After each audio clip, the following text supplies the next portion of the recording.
എല്ലാവർക്കും വിഷു സ്പെഷ്യൽ എപ്പിസോഡിലേക്ക് സ്വാഗതം. ഇന്ന് നമ്മളോടൊപ്പം വിഷുവിന് ഗസ്റ്റായിട്ട് ചേർന്നിട്ടുള്ളത് കേണൽ രാജീവ് മണ്ണാലി സാറും അതേപോലെ അദ്ദേഹത്തിന്റെ ഭാര്യയായിട്ടുള്ള ജയ മണ്ണാലി മാമാണ്. രണ്ടുപേർക്കും സ്വാഗതം.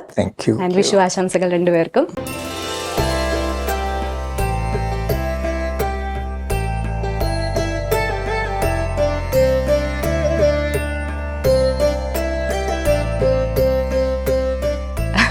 ഞാൻ നേരത്തെ അവിടെ നിന്ന് സാറിനോട് ഒത്തിരി ക്വസ്റ്റ്യൻസ് ചോദിക്കുന്നുണ്ടായിരുന്നു. കാരണം ഞാൻ ആദ്യമായിട്ടാണ് ഒരു കേണലിനെ ഇന്റർവ്യൂ ചെയ്യുന്നത്. അപ്പം എനിക്ക് ശരിക്കും പറഞ്ഞാൽ മറ്റേ ബഹുമാനത്തിന്റെ പേടിയുണ്ടല്ലോ പറയില്ലേ സാർ, നമ്മൾ പണ്ട് പറയില്ലേ പോലീസിനെ കാണുമ്പോൾ ഒരു പേടിയാണ്, അതേപോലെ പട്ടാളം എന്ന് കേൾക്കുമ്പോൾ നമുക്കൊരു ബഹുമാനം വരുമല്ലോ. അപ്പം ഇനി എങ്ങനെ സാറിന് പിന്നെ ഇങ്ങനെ ഓക്കെ സാർ. അപ്പോൾ എനിക്കറിയേണ്ടത് സാറിന്റെ കുട്ടിക്കാലം എങ്ങനെയായിരുന്നു? നമുക്ക് അവിടെ നിന്ന് സ്റ്റാർട്ട് ചെയ്യാം. എങ്ങനെയായിരുന്നു സാറിന്റെ കുട്ടിക്കാലമൊക്കെ? കുട്ടിക്കാലം ഞാൻ ജനിച്ചത് ചേർത്തല പട്ടണക്കാട് ഉഴുവ എന്ന് പറയുന്ന ഗ്രാമത്തിലാണ്. അത് എൻ്റെ അമ്മയുടെ തറവാടാണ്. അപ്പോൾ എൻ്റെ ആദ്യകാല വിഷുകളെല്ലാം ചേർത്തലയുമായിട്ട് ബന്ധപ്പെട്ട് നിൽക്കുന്നു. പിന്നെ ഞാൻ ജനിച്ചതല്ല, വളർന്നത് കൊച്ചിയിലാണ്, മട്ടാഞ്ചേരി. അച്ഛൻ്റെ സ്ഥലം എന്ന് പറയാവുന്ന അതാണ്. അപ്പോൾ രണ്ടിടത്തായിട്ട് ഒന്ന് പട്ടണം, മറ്റേത് കുഗ്രാമം. ഈ ഒരു വ്യത്യാസം ആണ് ഓരോ എവിടെയാണ് എന്നുള്ളത് അനുസരിച്ചിരിക്കുന്നത്. പക്ഷെ മിക്കവാറും വിഷുക്കാലം മധ്യവേനൽ അവധി ആയതുകൊണ്ട് ചേർത്തലയിലായിരുന്നു എൻ്റെ ആദ്യകാല വിഷുകളെല്ലാം. അപ്പോൾ അവിടെ ഈ ഗ്രാമത്തിൻ്റേതായ ഭംഗിയും ഒരു ലാളിത്യവും ഒക്കെ ഉള്ള ഒരു വിഷുവായിരുന്നു എപ്പോഴും. അവിടെ നാട്ടിൻപുറത്തെ ആൾക്കാരെല്ലാം കൂടി ചേർന്ന് ഒരു ശ്രീകൃഷ്ണ ഭഗവാന്റെ ഒരു വിഗ്രഹം എന്ന് പറയാൻ പറ്റില്ല, ഒരു രൂപമൊക്കെ ചുമലിലേറ്റി വന്ന് വീട് തോറും കയറി ഇറങ്ങി ഒരു വിഷുപ്പാട്ടുമൊക്കെ പാടി കൈനീട്ടം വാങ്ങിച്ചു പോകുന്നൊരു പതിവുണ്ടായിരുന്നു. അങ്ങനെയാണ് വിഷുവിൻ്റെ ദിവസം സാധാരണഗതിയിൽ തുടങ്ങുന്നത്. പിന്നീട് അങ്ങോട്ട് എൻ്റെ അമ്മൂമ്മ അന്ന് ഒരു ഹെഡ് മിസ്ട്രസ് ആയിരുന്നു, ചേർത്തല ബോയ്സ് ഹൈസ്കൂളിൻ്റെ ഹെഡ് മിസ്ട്രസ് ആയിരുന്നു. അപ്പോൾ സിൽബന്തികളായിട്ടും അഭ്യുദയകാംക്ഷികളുമൊക്കെ ആയിട്ട് കുറേ അധികം പേരുണ്ടായിരുന്നു ആ ചെറിയ ഗ്രാമത്തിൽ തന്നെ. അവർ വന്നിരുന്നു വിഷു കൈനീട്ടത്തിന്, പിന്നെ സ്വറ പറയാനും ഒക്കെ ആയിട്ട്. അപ്പം ഞങ്ങൾ കൊച്ചുകുട്ടികൾക്ക് ഒരു 7-7:30 മണിയാകുമ്പോഴേക്കും അമ്മൂമ്മയുടെ വകയാണ് ആദ്യത്തെ കൈനീട്ടം. അപ്പോൾ 1 രൂപയോ 2 രൂപയോ എന്താണെന്ന് വെച്ചാൽ അത് തരും. അതൊരു വലിയ കാര്യമായിരുന്നു. അത് വാങ്ങിച്ച് അപ്പുറത്തേക്ക് പോകുമ്പോഴേക്കും അത് അമ്മയെ ഏൽപ്പിക്കണം എന്നുള്ളതാണ് നിയമം. അപ്പോൾ അമ്മയെ ഏൽപ്പിക്കുമ്പോൾ ഞങ്ങൾ ചോദിക്കും, ഇതെന്താണ് അമ്മ, എപ്പോഴാണ് തിരിച്ചു തരിക? പറയും അത് ബാങ്കിലിടാൻ പോകണമെന്ന്. 1 രൂപ അന്നത്തെ 1 രൂപയാണ്. അപ്പോൾ അങ്ങനെ കൈനീട്ടമൊക്കെ ബാങ്കിലാണ്. പിന്നെ അത് എവിടെയെന്ന് ചോദിക്കുമ്പോൾ പറയും അത് അന്ന് മട്ടാഞ്ചേരിയിൽ ഒരു വലിയ പണക്കാരനുണ്ട്, പറവാന സീട്ടു എന്ന് പറഞ്ഞ്. ആ പറവാന സീട്ടുവിൻ്റെ അക്കൗണ്ടിൻ്റെ താഴെ പോയതുകൊണ്ട് എടുക്കാൻ ബുദ്ധിമുട്ടാണെന്ന് അമ്മ പറയാറ്. അപ്പം അങ്ങനെ ആ വിഷു കൈനീട്ടം പിന്നെ കണ്ടിട്ടില്ല. ആദ്യത്തെ പറ്റിക്കൽ അവിടെ നിന്നാണ്. അതെ അതെ അതെ, സ്മാർട്ടാകുന്നത് അവിടെ നിന്നാണ് ശീലിച്ചത്. അപ്പോൾ പിന്നെ അത് ചേർത്തലയിൽ ഓണം, പിന്നെ വിഷുക്കഞ്ഞി, അങ്ങനെ എല്ലാം വിഷുവായിട്ട് ബന്ധപ്പെട്ട പച്ചമാങ്ങ, ചക്ക, അങ്ങനെ ഒരു എന്ന് വെച്ചാൽ വിഷു എന്ന് വെച്ചാൽ ഒരു ഒരു ആഘോഷം, ഒരു ആഹ്ലാദം. പിന്നെ അതുമാത്രമല്ല, ഭക്ഷണം നല്ല ഭക്ഷണമായിരിക്കും. പിന്നെ വളരെയധികം ആൾക്കാർ ഊണ് കഴിക്കാനും വിഷുക്കഞ്ഞി കുടിക്കാനും ഒക്കെ ആയിട്ടുണ്ടാവും. ഞാൻ പറഞ്ഞ പോലെ ഈ ഗ്രാമങ്ങളിലാവുമ്പോൾ സിൽബന്തികൾ കുറേ പേരുണ്ടാവും. അപ്പോൾ അവർക്ക് കൈനീട്ടം കൊടുക്കലും ഊണ് വിളമ്പലും ഒക്കെ ഒരു ആഘോഷമായിട്ട് അങ്ങനെ നടക്കും. അതാണ് എൻ്റെ ഓർമ്മയിലുള്ള ആദ്യത്തെ വിഷുക്കാലം. അതേസമയം മട്ടാഞ്ചേരിയിൽ ഞങ്ങളുടെ വീട്ടിലും പല വിഷു ഉണ്ടായിട്ടുണ്ട്. അവിടുത്തെ വിഷു എന്താണെന്ന് വെച്ചാൽ മിക്കവാറും അച്ഛനൊരു കമ്മ്യൂണിസ്റ്റ് വക്കീലായിരുന്നു, ഒരു കമ്മ്യൂണിസ്റ്റ് നേതാവായിരുന്നു, ട്രേഡ് യൂണിയൻ നേതാവും കൂടെ ആയിരുന്നു. അപ്പോൾ അച്ഛനെ കാണാൻ ഈ തൊഴിലാളികൾ വരും. അപ്പോൾ അവർക്ക് അമ്മ അതും ഇതൊക്കെ കൊടുക്കുന്നത് കണ്ടിട്ടുണ്ട്.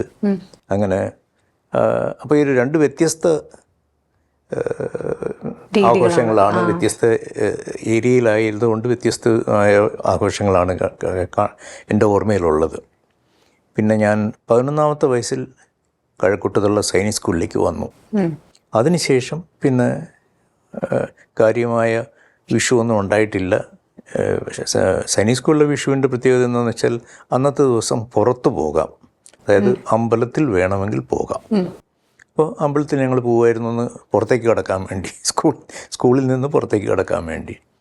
അതായിരുന്നു പിന്നെ 11ാമത്തെ വയസ്സോടെ ഇങ്ങോട്ട് ഉള്ള വിഷു മിക്കവാറും അങ്ങനെയൊക്കെ തന്നെ ആയിരുന്നു. പിന്നെ നാഷണൽ ഡിഫൻസ് അക്കാദമി ചേർന്നു സൈനിക് സ്കൂളിൽ നിന്ന്. അവിടെ ഇതിൻ്റെ ഒന്നും പ്രശ്നം ഉണ്ടായിരുന്നില്ല. അവിടെ എങ്ങനെ ദിനരാത്രങ്ങൾ കഴിഞ്ഞു പോയെന്നുള്ളത് ഇത് കഴിയുമ്പോഴേ അറിയുള്ളായിരുന്നു. അപ്പോൾ ഈ വിഷുവിനെ കുറിച്ചൊന്നും ആലോചിക്കാനുള്ള സമയമൊന്നും അവിടെ ഉണ്ടായിരുന്നില്ല. പിന്നീട് ഡെറാഡൂണിലെ ഇന്ത്യൻ മിലിറ്ററി അക്കാഡമിയിലായിരുന്നു. പിന്നെ പട്ടാളത്തിലായി. അപ്പോൾ പട്ടാളത്തിലാവുമ്പോൾ ഞങ്ങളുടെ വിവാഹത്തിന് മുമ്പ് സഹപ്രവർത്തകരുമായിട്ട് കൂട്ടുകാരുമൊക്കെ ആയിട്ട് അന്ന് ഞായറാഴ്ചയാണെങ്കിൽ സിനിമയ്ക്ക് പോവുകയോ അങ്ങനെ എന്തെങ്കിലുമൊക്കെ ചെയ്യുമായിരുന്നു. കല്യാണം കഴിഞ്ഞിട്ടാണ് ഒരു സ്ഥിരത വന്നത്. ഇദ്ദേഹം ഉള്ളപ്പോഴൊക്കെ വിഷുവിൻ്റെ ആഘോഷം ഒരു ട്രഡീഷണൽ വേയിൽ ഞങ്ങൾ എവിടെയായിരുന്നാലും നടക്കുമായിരുന്നു. ഇത്രയൊക്കെയാണ് പൊതുവിൽ. പിന്നെ പിള്ളേരായപ്പോൾ അവർക്ക് കൈനീട്ടം കൊടുക്കുക. ഈ അമ്മ ഞങ്ങളെ പറ്റിച്ചമാതിരി പറ്റിക്കാൻ പറ്റൂലായിരുന്നു. അവരൊക്കെ മിടുക്കരായിരുന്നുകൊണ്ട് അപ്പോൾ തന്നെ ചോദിച്ചു വാങ്ങിച്ച് കയ്യിലാക്കുമായിരുന്നു. അപ്പോൾ ഇതൊക്കെയാണ് വിഷുവിനെ ചുറ്റിപ്പറ്റിയുള്ള ഓർമ്മകൾ. ഇനി ഇവിടെ സാറിന്റെ ലൈഫിൽ സ്ഥിരത വരുത്തിയ ആളാണെന്ന് പറഞ്ഞു. അപ്പം മാമിന്റെ ഓർമ്മ എങ്ങനെയാണ്? മാമിന്റെ കുട്ടിക്കാലം പിന്നെ സാറിന്റെ ലൈഫിൽ വന്നതിന് ശേഷമുള്ള മാമിന്റെ വിഷു ഓർമ്മകൾ പറയും. എൻ്റെ ആണെങ്കിൽ ഇറ്റ് വാസ് ജസ്റ്റ് ഓപ്പോസിറ്റ്. എൻ്റെ എല്ലാം ഇങ്ങനെ ഒരു ഭയങ്കര ഇതായിരുന്നു. ഓടിക്കോൾ ഇങ്ങനെ ഒരു പ്രൊട്ടക്റ്റഡ് ലൈഫായിരുന്നു. മാം എവിടെയാണ് ജനിച്ചതും വളർന്നതും? ഞാൻ ജനിച്ചത് തിരുവനന്തപുരത്ത് തന്നെയായിരുന്നു. ആൻഡ് പക്ഷെ വളർന്നതൊക്കെ പല സ്ഥലങ്ങളിലായിട്ടായിരുന്നു. അച്ഛൻ്റെ ജോലി അനുസരിച്ച് അങ്ങനെ ട്രാവൽ ചെയ്യുമായിരുന്നു. മീൻസ് കേരളയിൽ PWD എഞ്ചിനീയർ ആയിരുന്നു. അപ്പം ഇങ്ങനെ ട്രാവൽ ചെയ്തുകൊണ്ടിരുന്നു. പക്ഷെ ഞങ്ങളെല്ലാവരും പിന്നെ അവസാനം തങ്കശ്ശേരിയിലാണ് പഠിച്ചതൊക്കെ സ്കൂളിങ്. അപ്പം പിന്നെ ഈ വിഷുവിന്റെ അന്ന് ഞങ്ങള് തറവാടി പോവുമായിരുന്നു ചങ്ങനാശ്ശേരിയില്. അപ്പൊ അവിടെ ഗ്രാൻഡ് ഫാദർ രാവിലെ എല്ലാവർക്കും മീൻസ് വിഷുക്കണിയും പിന്നെ വിഷു കൈനീട്ടം പിന്നെ വിഷു കഞ്ഞി. അപ്പൊ ഇമ്മീഡിയറ്റ് ഫാമിലി എല്ലാവരും ഉണ്ടായിരുന്നു അവിടെ. കസിൻസും ഒക്കെ ഉണ്ടായിരുന്നു. അങ്ങനെ നല്ല രസത്തിൽ കുട്ടിക്കാലം ഇദ്ദേഹമായിട്ട് വന്നതിന് ശേഷം കുറച്ച് എൻറ്റയർലി ഡിഫറെന്റ് ആയിരുന്നു. മാം തന്നെയാണ് പ്ലാൻ ചെയ്യാറൊക്കെ? തുടക്കത്തിൽ നാട്ടിലായിരിക്കില്ലല്ലോ. ഇല്ല, ഉള്ള സ്ഥലത്ത് ഐ മീൻ വിഷുവിന് ഉണ്ടെങ്കിൽ ഞങ്ങള് നല്ലപോലെ ആഘോഷിക്കുമായിരുന്നു. ആൻഡ് ട്രഡീഷണൽ വേയില് ലൈക്ക് ഈ വിഷുക്കണിയും വിഷു കൈനീട്ടം പിന്നെ ബാക്കി ഞങ്ങളുടെ കൂടെയുള്ള ഓഫീസേഴ്സിനെയും ലേഡീസിനെയും അവരുടെ വൈഫ്സിനെയൊക്കെ ഫാമിലീസിനെ ഞങ്ങൾ വൈകിട്ട് ഡിന്നറോ ലഞ്ച് എന്ന് പറയുന്നത് മിക്കവാറും ഡിന്നറാവും ഉള്ളപ്പോൾ. അല്ലെങ്കിൽ മോസ്റ്റ് ടൈം ഇങ്ങനെ പുറത്തായിരിക്കും. പുറത്ത് മീൻസ് ഇങ്ങനെ എക്സസൈസും മോക്ക് വാറും അങ്ങനത്തെ ഓരോന്നിന് സ്റ്റേഷനിലുണ്ടെങ്കിൽ ഞങ്ങളുടെ ഇങ്ങനെ ആഘോഷിക്കുമായിരുന്നു. ആൻഡ് പിന്നെ ഈ ബാച്ചിലർ ഓഫീസേഴ്സ് ഉണ്ടാവുമല്ലോ, അവര് ഞങ്ങളുടെ കുട്ടികളെ കണക്കാ. അവർക്ക് കൈനീട്ടവും പിന്നെ ഈ ഉഷിക്കഞ്ഞി ഉള്ളവര് മാത്രം മലയാളി ഓഫീസേഴ്സിന്. ആൻഡ് അങ്ങനെ. നിങ്ങൾ കല്യാണം കഴിഞ്ഞതിന് ശേഷം എവിടെയായിരുന്നു മോസ്റ്റ്ലി താമസിച്ചിട്ടുണ്ടായിരുന്നത് രണ്ടുപേരും? പല സ്ഥലങ്ങളിലായിരുന്നു. അപ്പം മക്കളുടെ പഠിത്തമൊക്കെ അങ്ങനെ തന്നെ ആയിരിക്കും? ആർമി സ്കൂളിൽ എല്ലായിടത്തും സ്കൂളുണ്ടാവും. പിന്നെ ഒരു 8th സ്റ്റാൻഡേർഡ് ആയപ്പോഴത്തേക്ക് അവർക്കൊരു അല്ലെങ്കിൽ ചിലപ്പം ഒരു കൊല്ലത്തിൽ തന്നെ 2-3 സ്കൂളൊക്കെ ചേഞ്ച് ചെയ്യേണ്ടി വന്നിട്ടുണ്ട്. അതുകൊണ്ട് ഒരു 8th സ്റ്റാൻഡേർഡ് തൊട്ട് ഹോസ്റ്റലിലാക്കി. ഓക്കെ. അപ്പൊ എങ്ങനെയാണ് നിങ്ങൾ ഈ വേറെ സ്ഥലങ്ങളിലൊക്കെ ആണെങ്കിലും നാടൊക്കെ മിസ് ചെയ്യുമായിരിക്കുമല്ലോ അല്ലെ? നാട്ടിലേക്ക് വരാനായിട്ടൊക്കെ ഉള്ള എല്ലാ 2 months അല്ല, കൊല്ലത്തില് 2 പ്രാവശ്യം വരുമായിരുന്നു. 2 months annual leave, 20 days casual leave. Ma'am എന്നോട് പറഞ്ഞു MBBS പഠിച്ചുകൊണ്ടിരുന്ന ആളായിരുന്നു, പക്ഷെ കംപ്ലീറ്റ് ചെയ്തില്ല. പിന്നെയാണ് ഇദ്ദേഹത്തിന് കണ്ടുമുട്ടി, മക്കളായി. പിന്നെ അങ്ങനെ കല്യാണം കഴിച്ചിട്ടായിരുന്നു MBBSന് വിട്ടത്. ഓ ഓക്കെ. എന്നിട്ട് കംപ്ലീറ്റ് ചെയ്യാൻ പറ്റിയില്ല, മക്കളൊക്കെ ആയി, തിരക്കായി. ഒരു 1.5 years സ്പെൻഡ് ചെയ്തുള്ളൂ മെഡിക്കൽ കോളേജിൽ. അപ്പോഴത്തേക്ക് മോള് കൺസീവ് ചെയ്തു. അപ്പൊ മോള് വലുതാവട്ടെ എന്ന് വിചാരിച്ചു, പിന്നെ കണ്ടിന്യൂ ചെയ്യാന്ന് വിചാരിച്ചു. അപ്പോഴത്തേക്ക് മോൻ വന്നു. പിന്നെ ഞാൻ പറഞ്ഞ കണക്ക് ബൈ പറഞ്ഞിട്ട് മാം സോഷ്യൽ വർക്ക് അങ്ങനെ ആർമിയിലായിരിക്കുമ്പോൾ you have to do a lot of social വർക്കും അതൊക്കെ ജവാൻസിന്റെ ഫാമിലീസിന്റെ വെൽഫെയർ ആക്ടിവിറ്റീസിൽ ടോട്ടലി ഇൻവോൾവ് ആയിരുന്നു. ഓക്കെ, ഇനി അപ്പോൾ കമ്മിങ് ടു സർ, 34 വർഷം സാറ് സർവീസിലുണ്ടായിരുന്നു, ഇപ്പോൾ റിട്ടയർ ആയി. എങ്ങനെ ഉണ്ടായിരുന്നു സാറിൻ്റെ ഒരു 34 വർഷത്തെ ജീവിതം എങ്ങനെയായിരുന്നു എന്നൊന്ന് ചുരുക്കി ഒന്ന് പറഞ്ഞുതരാമോ? സ്റ്റാർട്ടിങ് ഓർമ്മ ഉണ്ടായിരിക്കുമല്ലോ, ആ ഫസ്റ്റ് ഡേ മുതൽ. IMA നിന്ന് പാസ് ഔട്ട് ചെയ്യുന്ന ദിവസം അന്നത്തെ രാത്രിയിലാണ് പിപ്പിംഗ് സെറിമണി നടക്കുക. പിപ്പിംഗ് സെറിമണി എന്ന് വെച്ചാൽ 2 സ്റ്റാർ തോളിൽ വന്ന് പതിക്കുന്നത് അല്ലെങ്കിൽ വന്ന് ചേരുന്നതാണ് ഈ പിപ്പിംഗ് സെറിമണി എന്ന് പറയുന്നത്. അവിടുന്ന് അങ്ങോട്ടാണ് ഓഫീസറാകുന്നത്. ഈ ആദ്യത്തെ ഒരു 2-2.5 കൊല്ലം ഫസ്റ്റ്ലി ട്രെയിനിങ് അങ്ങേയറ്റം ബുദ്ധിമുട്ടുള്ള കാഠിന്യമുള്ള ട്രെയിനിങ് ആയിരുന്നു ഇന്ത്യയിലും IMAയിലും. ഓഫീസറായതിനു ശേഷം അതിൻ്റെ കാഠിന്യം കുറഞ്ഞെങ്കിലും ഈ ആർമിയിൽ പ്രൊഫഷണൽ പ്രാഗൽഭ്യം അതിന് വളരെ വിലയുള്ള ഒരു ഡിപ്പാർട്ട്മെൻറ്റാണ് ആർമി. അപ്പോൾ പ്രൊഫഷണലി നന്നായിരിക്കണം, മിടുക്കനായിരിക്കണം, സാധാരണ പട്ടാളക്കാരെക്കാളും കൂടുതൽ പ്രാവീണ്യം എല്ലാ കാര്യങ്ങളിലും ഉണ്ടായിരിക്കണം എന്നുള്ളൊരു നിർബന്ധം ആർമിയിലുണ്ട്. അപ്പോൾ അതിനു വേണ്ടിയുള്ള പഠനവും അതിനു വേണ്ടിയുള്ള കോഴ്സുകളും ഒക്കെ ആയിട്ട് 2-2.5 കൊല്ലം പോകും. പിന്നീട് ഞാൻ കല്യാണത്തെക്കുറിച്ച് പറയുമ്പോൾ അവിടെയും ചില വീരസ്യങ്ങളൊക്കെ ഉണ്ട്. കാരണം 25 വയസ്സ് കഴിഞ്ഞിട്ടേ ഒരു ആർമി ഓഫീസറിന് കല്യാണം കഴിക്കാൻ പാടുള്ളൂ നിയമപരമായിട്ട്. ആർമിക്കുള്ളിലുള്ള നിയമങ്ങളാണ്, പുറത്തുള്ള നിയമമൊന്നുമല്ല. അപ്പോൾ ഞാൻ പക്ഷേ 24-ാമത്തെ വയസ്സിൽ കല്യാണം കഴിച്ചു. ഈ കല്യാണം കഴിക്കുമ്പോൾ ഞങ്ങളുടെ ആർമിയിലൊരു ട്രഡീഷനുണ്ട്, കമാൻഡിങ് ഓഫീസറിനെ രേഖാമൂലം അറിയിക്കണം, കല്യാണം കഴിക്കുന്നു, ഇന്ന ആളെ കല്യാണം കഴിക്കുന്നു എന്നൊക്കെ പറഞ്ഞു. ഈ ആദ്യത്തെ ചോദ്യം വയസ്സെത്രയായെന്നുള്ളതായിരുന്നു. ഇപ്പോൾ 25 ആയിട്ടില്ല. പിന്നെ അപ്പോൾ കല്യാണം കഴിക്കാമോ എന്നൊരു ക്വസ്റ്റ്യനായി. പക്ഷെ അതൊക്കെ കഴിഞ്ഞു. അപ്പോൾ ഈ 25 വയസ്സ് കഴിഞ്ഞാലേ ക്വാർട്ടേഴ്സ് കിട്ടുള്ളൂ, അപ്പോൾ കൂടെ താമസിക്കാൻ പറ്റില്ല. അപ്പോൾ അങ്ങനെ കുറച്ച് നാൾ ഇദ്ദേഹത്തിന് പക്ഷെ വലിയ ബുദ്ധിമുട്ടുണ്ടായില്ല. കാരണം പഠിക്കുകയായിരുന്നുകൊണ്ട് എനിക്ക് ക്വാർട്ടേഴ്സും കിട്ടില്ല, ആൾക്ക് ലീവും കിട്ടില്ല. അങ്ങനെ ഞങ്ങൾ 2 സ്ഥലങ്ങളിലായിട്ട് അങ്ങനെ കഴിഞ്ഞു. ഞാൻ ആദ്യം കമ്മീഷൻ ഉണ്ടാകുന്നത് ജയ്പൂരിലാണ്, രാജസ്ഥാൻ്റെ ക്യാപിറ്റൽ ജയ്പൂരിലായിരുന്നു.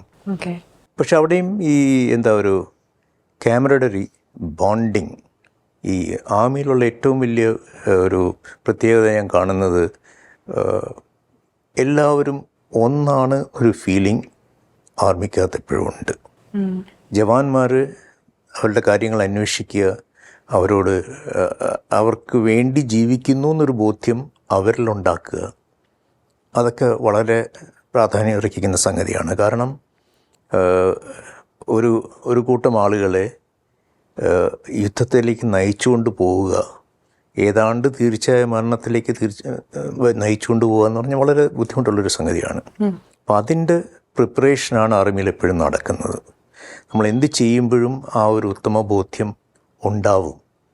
ഞാൻ ചെയ്യുന്നത് കൊണ്ട് എന്തെങ്കിലും ഓർഡർ പാസ് ചെയ്താൽ അതുകൊണ്ട് കുറേ കുടുംബങ്ങൾ അനാഥരാകരുതെന്നുള്ളത്. അപ്പോൾ അതുകൊണ്ട് തന്നെയാണ് ഈ പ്രാവീണ്യം, ഞാൻ പറഞ്ഞു യുദ്ധമുറകളിലുള്ള പ്രാവീണ്യം ഉണ്ടായിരിക്കണം എന്നുള്ള നിർബന്ധമുണ്ട്. പിന്നെ കൂടെയുള്ള ആൾക്കാരെ എപ്പോഴും സംരക്ഷിക്കണം എന്നുള്ളൊരു ബോധ്യം ഉണ്ടാവും. അപ്പോൾ ഇതൊക്കെ ആർമി ലൈഫിൻ്റെ ഒരു ഭാഗമാണ്. അപ്പോൾ ഈ നേരത്തെ ആരോ പറയുന്നത് കേട്ടു ഞാൻ ഈ ഗൗരവം കുറച്ച് കൂടുതലാണെന്ന്. ശരിയാണ്, ഗൗരവമുള്ള വിഷയങ്ങളാണ് ചെയ്ത് ശീലിച്ചിട്ടുള്ളത്. അതുകൊണ്ട് കുറച്ച് ഗൗരവം ഹോസ്പിറ്റലിലും ആൾക്കാർ പറയാറുണ്ട് ഞാൻ ചിരിക്കുന്നത് അപൂർവമാണെന്നുള്ളത്. അപ്പോൾ അത് മിക്കവാറും ശരിയായിരിക്കാനാണ് സാധ്യത. ഞാനിവിടെ വന്നപ്പോൾ സാറ് ചിരിച്ചിട്ടാണ് ഇരിക്കുന്നത്. കുറെ വ്യത്യാസം വന്നിട്ടുണ്ട്. ഞാൻ നോക്കിയപ്പം അയ്യോ ഇങ്ങനെയാണോ, സാധാരണ ഇങ്ങനെയാണ് ചിരിച്ചോണ്ടിരിക്കുന്നതെന്നാണ് ഞാൻ വിചാരിച്ചത്. ഇപ്പോഴും ചിരിക്കുന്നുണ്ട് അല്ലേ? എനിക്ക് തോന്നുന്നു റിട്ടയർമെന്റ് ഒക്കെ കഴിഞ്ഞതിന് ശേഷം ആ ഒരു ലൈഫിൽ നിന്ന് വന്നപ്പോഴായിരിക്കാം അല്ലേ? ഇല്ല സാർ, അത് ചിരിച്ചിട്ടല്ലേ ഇരിക്കുന്നത്, മാം തന്നെ പറഞ്ഞു. പിന്നെ ഓരോ സീനിയറായി കൊണ്ടിരിക്കും തോറും ചുമതലകൾ കൂടും. അപ്പോൾ അതിൻ്റെ ഭാഗമായിട്ട് വൈഫിൻ്റെയും ഇൻവോൾവ്മെൻറ്റ് വരും. കാരണം ഫാമിലീസിനെ സംരക്ഷിക്കുന്ന ഒരു ചുമതല വൈഫ്സിനാണുള്ളത്. അതിൽ ഓഫീസേഴ്സ് നേരിട്ട് ഇടപെടാറില്ല. ഫാമിലീസിൻ്റെ എല്ലാ കാര്യങ്ങളും അറിയാമെങ്കിലും നേരിട്ട് ഓഫീസേഴ്സ് ഇടപെടാറില്ല. അപ്പോൾ അവിടെ ആർമി വൈഫാണ് അതൊക്കെ നോക്കുന്നത്. പിന്നെ ഈ ജീവിതം എപ്പോഴും വളരെ ബിസി ആയിരുന്നു, എന്തെങ്കിലുമൊക്കെ ആയിട്ട് ബിസി ആയിട്ടിരിക്കും. അപ്പോൾ കുട്ടികളെ നോക്കുന്നതും വീട്ടിലെ കാര്യം നോക്കുന്നതൊക്കെ ഇദ്ദേഹത്തിൻ്റെ ചുമതലയാണ്. ഞാനതിലൊന്നും കൈകടത്തേണ്ടി വന്നിട്ടില്ല, അതിനെക്കുറിച്ച് അറിയേണ്ടി വന്നിട്ടില്ല എന്നുള്ളതാണ് ഫാക്ട് ഓഫ് ലൈഫ്. അപ്പോൾ പല സ്ഥലങ്ങളിലായിരുന്നു ഞാൻ. കാശ്മീരിലുണ്ടായിരുന്നിട്ടുണ്ട് 2 കൊല്ലം. പിന്നെ എല്ലായിടത്തും ഡിഫിക്കൽട്ട് ഏരിയസിലാണ് ഞാൻ ചെന്ന് പെടാറുള്ളത്. ഞാൻ തന്നെ എന്നോട് പറഞ്ഞിരുന്നത് ഞാൻ ചെന്ന് എവിടെയെങ്കിലും ചെന്ന് കുറച്ച് കാലം കഴിയുമ്പോൾ അവിടെ ഇൻസർജൻസി തുടങ്ങും എന്നുള്ളതാണ്. കാശ്മീരിൽ ഞാൻ ചെന്നു 6 മാസം കഴിഞ്ഞപ്പോഴേക്കും അവിടെ പ്രശ്നം തുടങ്ങി. പിന്നെ പോരുന്നവർ ആ പ്രശ്നങ്ങളായിരുന്നു. അതുപോലെ ഞാൻ ആസാമിലായിരുന്നപ്പോൾ ആസാമിൽ ഞാൻ 4 കോർ ഹെഡ് ക്വാർട്ടേഴ്സിലായിരുന്നു. ഈ ഉൾഫയ്ക്കെതിരായിട്ടുള്ള ഡിപ്ലോയ്മെൻ്റൊക്കെ നിയന്ത്രിച്ചിരുന്ന ഹെഡ് ക്വാർട്ടേഴ്സാണ് 4 കോർ. അതിൽ ഈ ഡിപ്ലോയ്മെൻ്റൊക്കെ അതിനെ വിലയിരുത്തുകയും ഓരോ ആക്ടിവിറ്റീസിനെ വിലയിരുത്തുകയൊക്കെ ചെയ്യുന്ന ഒരു റെസ്പോൺസിബിലിറ്റിയും കൂടി എനിക്ക് അക്കാലത്തുണ്ടായിരുന്നു. അന്ന് ഞാൻ ലെഫ്റ്റനൻറ്റ് കേണലായിരുന്നു. പിന്നെ ഇതിൻ്റെ ഇടയ്ക്ക് ശ്രീലങ്കയിലുണ്ടായിരുന്നു 1 കൊല്ലത്തോളം. ഇപ്പോൾ ഇന്ത്യൻ പീസ് കീപ്പിംഗ് ഫോഴ്സിൻ്റെ ഭാഗമായിട്ട് അത് വളരെ വ്യത്യസ്തമായൊരു അനുഭവമായിരുന്നു. അപ്പോൾ ആർമിയിലെ അനുഭവം എന്ന് വെച്ചാൽ ജീവിതം എന്ന് വെച്ചാൽ ഒരു അനുഭവമാണ്, ഒരു അനുഭൂതിയാണ്. അതിന് പകരം വയ്ക്കാൻ വേറെ ഒന്നുമില്ല എന്നാണ് എൻ്റെ കാഴ്ചപ്പാട്. 34 വർഷം എന്ന് പറയുമ്പോഴത്തേനും സാർ ഇപ്പം മിസ് ചെയ്യുന്നുണ്ട് ആ ഒരു ലൈഫ്? അതായത് ഇനിയും ഒരു ആർമിക്കാരനായിട്ട് പോകണം, അതോ സാർ അത് കഴിഞ്ഞപ്പോഴത്തേനും സാറിൻ്റെ ഒരു പ്രൊഫഷൻ കഴിഞ്ഞതുപോലെയാണോ, അതൊരു എന്തോ ഒരു ഭാഗം പോയതുപോലെയാണോ സാറിന് തോന്നുന്നത്?